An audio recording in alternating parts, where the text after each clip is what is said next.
Moore here with Propelio. I am the co-founder and CEO of Real Softworks, the people that brought Propelio to you. So we're going to be talking about pre-foreclosures today. This is an exciting topic for me. It's basically how I got started in real estate. It is an opportunity that I believe many of y'all can take advantage of.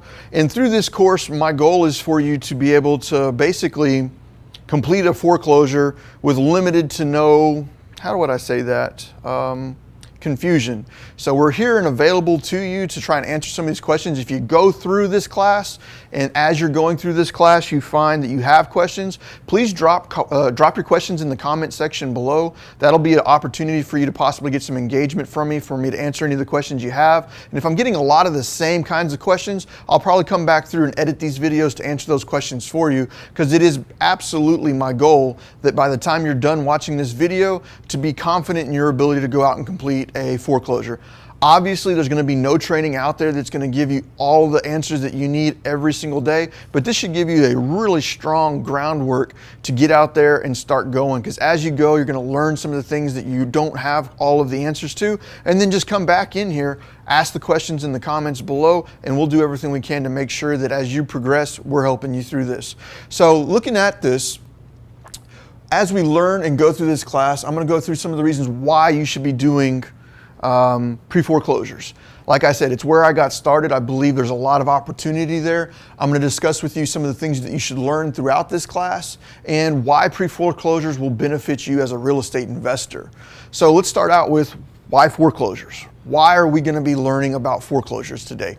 Well, to take a look at this real quick, let's look at some of these stats. According to Realty Track, as of January of 2018, there were close to 570,000 homes in some stage of foreclosure. So if we as real estate investors are looking for distressed properties, we're looking for opportunity to go out and purchase properties, I see foreclosures as being some of the low-hanging fruit. Now, just to be completely and totally honest, with that low-hanging fruit means there is competition. But of the 570 or so thousand properties that are going in some form of foreclosure right now at this very moment, foreclosure filings still have a trend of about 25,000 per month. Of the 25,000 per month, I want you to figure this out. 25,000 are filed to go to auction. But of the 25,000 filed to go to auction, I would say, I don't have the exact numbers, but I know in the area that I invest in, DFW, there are hundreds and hundreds and hundreds of properties going to auction every single month. So if they make it all the way to the auction, then that means we as real estate investors missed that much opportunity to purchase them before the foreclosure. That's why I feel like there's still a lot of opportunity here. You may have some people say, oh, there's a lot of competition in foreclosures. Well, there is a lot of competition in foreclosures, but hundreds and hundreds and hundreds of properties are still making it to the auction, which means, in my opinion, there's still a lot of opportunity there. So I'm going to go through and teach you a little bit about this as we continue the class. What will I be learning throughout this course? My goal is for you to learn absolutely everything that I know. I've been doing foreclosures for close to full time, probably about 5 or 6 years. I'm not going to pretend like I'm an expert, but I have closed on hundreds of transactions, which means I've got some experience. Now, there's plenty of people out there I consider to be my mentors and to be extremely sharp people, but I'm going to give you my last 5 to 6 years of experience in as much detail as I possibly can. And if at any point in time I fail to adequately convey what I'm trying to teach you, drop some questions below. If you're watching this and you're not getting what you think you should have gotten out of this, make sure you let me know so I can record some more videos and fill in on the things that I'm not quite up to date with.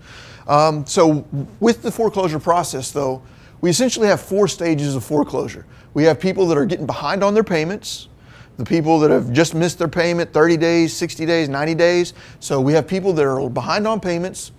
After they've been behind on payments for a while, the bank is going to form some form of public notice to notify these people that they are in default of their loan and that a foreclosure will be pending if it is not corrected. It's going to vary from state to state, but overall, we're going to have some form of notice of default.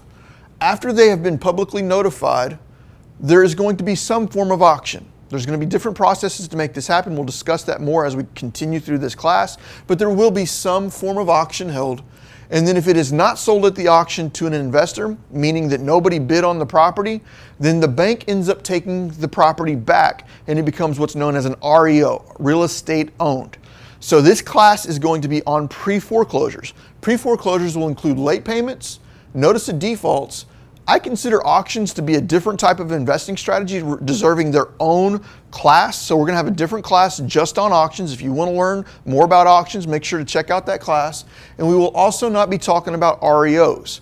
REOs is dealing with basically asset managers with the banks, not so much loss mitigators, but you're going to be dealing with the banks to acquire these properties directly or through their designated real estate agent through an REO. So through this class, if you're looking to learn how to acquire these properties before they get to the competition of the auction, I believe that this is going to be a good video for you to watch.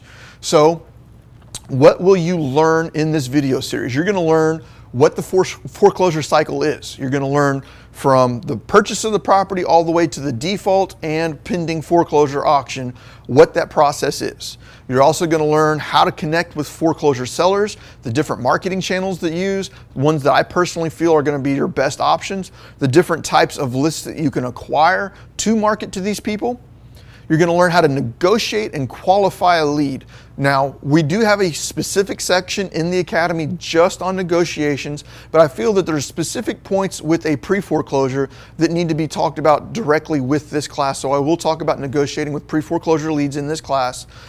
We will talk about the paperwork that you're going to need to close these, talking about third-party authorization, requests for mortgage payoffs. You're going to ask for possibly bankruptcy packets. And there's a lot of things that play into foreclosure. So you might need some specialty packets like short sale packages and subject to packages, because a lot of the times when you're dealing with these types of properties, you will find shorts, you will find sub 2 properties, and you do need some specific paperwork to pull those down. So we'll be talking about that. And we'll also talk about how to get a foreclosure stopped. There's 12, 13 different ways to stop a foreclosure. We'll detail out all of those, how they benefit the seller, how they don't benefit the seller, and how they might benefit you as an investor.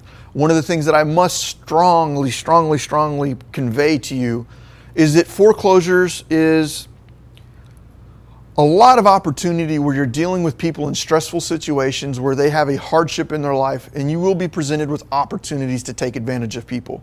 I do not want this to be me training people how to take advantage of people. If you are the type of person that's willing to take advantage of a seller, please stop watching this video. Please don't go out there and do this. But if you truly want to help people, you truly want to figure out what their problems are and give them the right information to solve their problems, then go ahead and continue watching this, because like I said, you're going to meet people in stressful situations. There will be opportunities to take advantage of people, and I really don't want people out there doing this. So I'm going to teach you this with the understanding that you need to maintain a strong ethical and moral high ground when you're dealing with these types of leads. And last but not least, we're going to talk about getting the deal closed and funded. When I mean closed and funded, foreclosures, really the job starts when you get the contract. Getting all of the stuff done between now and closing is going to protect that seller from foreclosure, and it is your absolute duty to make sure that you perform like you told these people will, because if you don't, then these people go to auction, they potentially lose their equity, they potentially lose their livelihood, and that's not something that we want to be playing around with. So I need to make sure, once again, that if you're going to go out and you're going to do foreclosures, when you're telling these people that you're going to buy it, make sure that you know for a fact that you've either got a buyer that's willing to buy it for more than what you have it under contract for, also known as wholesaling, or you personally have the ability to close and fund that property, because if you don't, you've really ruined their life, and that's just not cool. So make sure you can do what you're saying you're going to do when you do this, if that makes sense. So as I go forward, foreclosures vary from state to state. Like, there's 50 states out there. All 50 states have different laws, different regulations, and different ways to foreclose on properties. I know a lot about Texas, so I will refer to Texas law a lot while I'm talking about this. But if you're in one of the other 49 states, or even if you're in Texas, you really should research and find out what your local laws regarding foreclosure are. I will be dropping some links below to websites that I think will help provide that information to you, but there's no way in this class that I can teach you the laws of all 50 states. What I can do is give you the really strong understanding of how the process works and point you in the direction of learning about your state individually. If you find a really good resource for the laws in your state, let's say you're a New Mexico investor or a Utah or a Maine investor, and you find a really good website that teaches you the laws of that state, drop them in the comments below for other people to learn and share the knowledge with other people. So that's what I really want to convey. This is a group. We are a class. We all work together. You might not see your classmates, but we're all in this together. So interact with your friends below, interact with your fellow students, ask questions. And if I realize that there's a lot of good questions being asked that I forgot to record in these videos, I'll shoot some follow-up videos to make sure that I get those answered for you. So one last thing before I continue on with this, and that is going to be, why isn't everyone investing in foreclosures? And that is a question that I would like to know myself, but I personally believe it's going to be fear.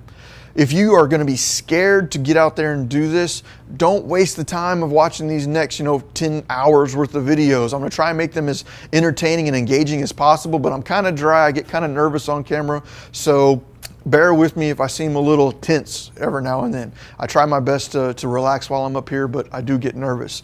But I truly believe fear is what's going to stop most of you that are watching this video right now from taking action. You're going to be scared that you don't know it all. You're going to be scared that you're not going to do this or that or that. If that is one of you, then go out and find a local mentor, somebody local. I'm not talking about one of these people that fly around on their private jets selling obnoxiously expensive training packages. Find a local mentor, and if you need that kind of help, pair up with them, but pair up with them after watching this so that way you've at least acquired enough knowledge to go out the gates running and helping these people. So don't let the fear stop you. You don't have to have money to invest in real estate, which is odd. Some people don't understand that. There are strategies out there where you don't need money. If you're not aware of those, go back to the strategy section of the academy and watch wholesales and watch subject to or owner financing, creative financing. Those are two strategies that you can knock out without having any money out of your own back pocket. So I really hope that you're going to enjoy this video series, and I'm going to go ahead and stop it here and look forward to seeing you in the next class. Have a good day.